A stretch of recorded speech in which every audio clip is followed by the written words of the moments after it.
That's been a big push lately in terms of the whole we need health savings accounts. We need to give, but the idea being is like you just said, the vast majority of people don't have any money to fund that account. So while there are some tax benefits for the people who can, it's really not helping those who need it the most in terms of how to access healthcare. Is that a fair assessment? Yeah, our industry will spend a lot of time majoring what I call, majoring in minor things in the echo chamber, and they will talk about the triple tax threat of an HSA.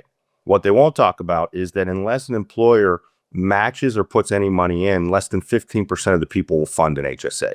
And that's really because the Alice demographic graphic does not have two nickels to rub together, right? So the high deductible health plan was developed for consumerism, gamification.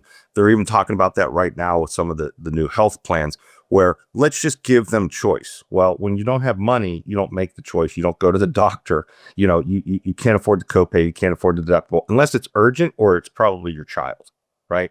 And so employers need to wake up to the fact that they have a swath of those people that they're spending on these benefits. They're not using them. And when they're using them, the other side of the equation is the lack of access that the consumer has when they do go for healthcare and, prior auths, or they don't get things approved that they need to have done.